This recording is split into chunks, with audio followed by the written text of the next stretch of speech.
All right, let me start off by saying that I had an absolute blast watching Masters of the Universe. The movie's quite the comedy, and it absolutely worked for me. It reminds me of when they did Starsky and Hutch in 21 Jump Street, where, they took something with camp and nostalgia and just pumped up the dialogue and jokes while still maintaining enough of the source material to make it feel recognizable and not completely like its own thing, which is, I'm sure what Zach Kreger's Resident Evil, in name only, will be. The movie starts with a young Adam being more cut up than swordsman, and there's a great sequence with Man at Arms explaining that history doesn't remember people who tried their best, which sort of sets the age for when the king, played by James Purefoy, who I wish they had let have his accent, approaches Adam and tells him that the world is too hard to be this soft, and it's a pretty good opening sequence of events.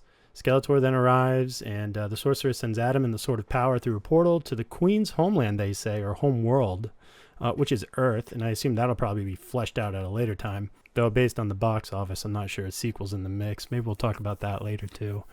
When Adam is a child, he loses the sword, and he spends the next 15 years trying to find it, all while growing up in modern Earth culture, which is depicted in some pretty funny human resource lights. They have a little bit of fun with it. It's nothing too heavy.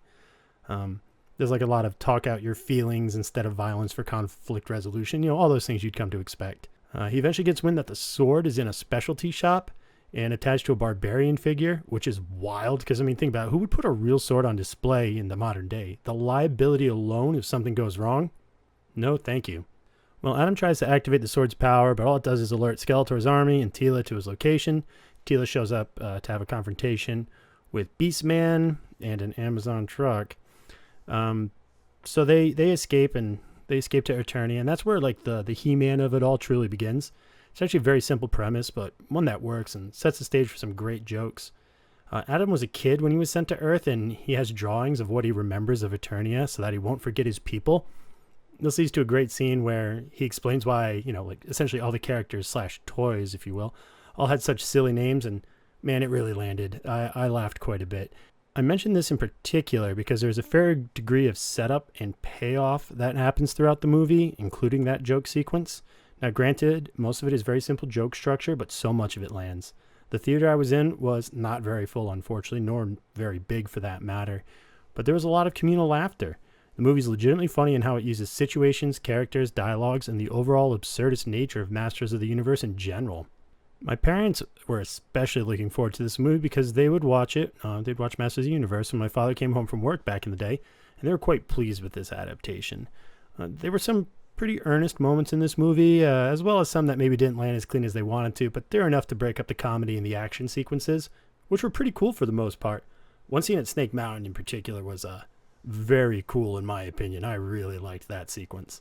The movie ultimately is about power and when and how to use it, and never really loses sight of that, which makes the finale very satisfying.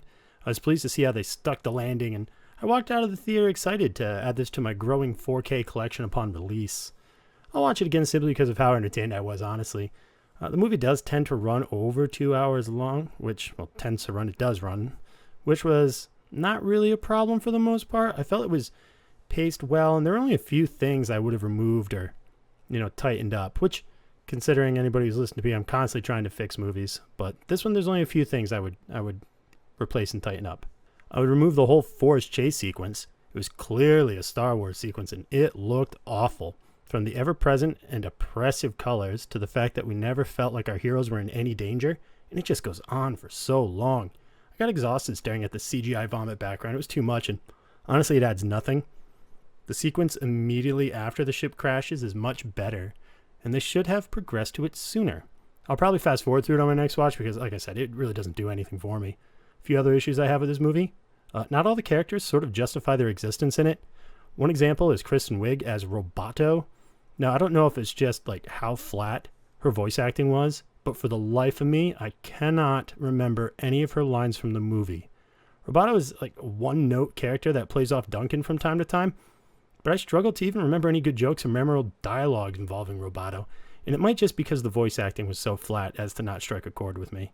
Another thing I expected was Evil Lynn to be a little more duplicitous, almost like Starscream from Transformers, but she never really gets a whole lot to do. She's there essentially to bounce off Skeletor and give him, someone to talk to, which she does well, and I can at least recall a few of her lines, so that's, it's a leg up on Roboto. Speaking of Skeletor, he is wonderful. I do wish we could have had at least one high-pitched laugh from him in the movie, but, you deal with what you get. And I thought his dialogue was pretty great. He's pretty dry and sarcastic, verbose in just the right way, and he just is comedy gold while also feeling like a threatening enough villain. The movie was worth it for him alone. My brother didn't even recognize him as Jared Leto, which is probably a good thing for the marketing. Truthfully, the acting is really solid across the board in this movie, and I quite like the cast for the most part. It'd be awesome if they were to get a sequel, because I would like to enjoy a bit more of their interactions and see what other adventures they go on. They are planning on bringing in She-Ra, so we'll see how that goes. That could be interesting, but time will tell. Probably won't get a sequel, though. The movie's reported to have a production budget of like $170 to $200 million, and that doesn't even include marketing. I mean, oof. And it opened to like 50-something million this weekend, which is not great. I think early press for the film threw around a lot of modern buzzwords and talking points about toxic masculinity, Tila being a girl boss, etc., which I believe definitely probably hurt the target demographic for the opening weekend box office. I mean, people are tired of modern writing trends that are just like, they're in everything. They're in everything we watch.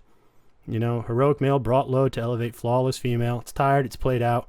We like our characters to be dynamic and to have like arcs and growth.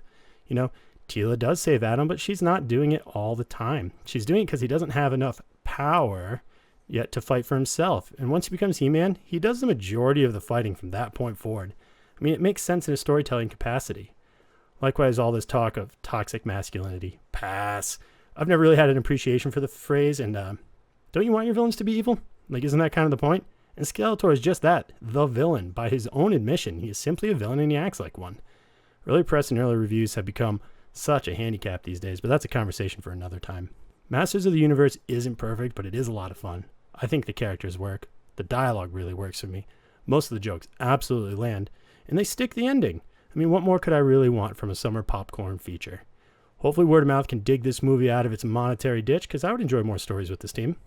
My mom said it reminded her of a movie we would go see around Mother's Day when we were young. The type of just kind of fun, campy action-adventure film that they used to make. Well, anyways, thanks for listening. Until next time, my friends.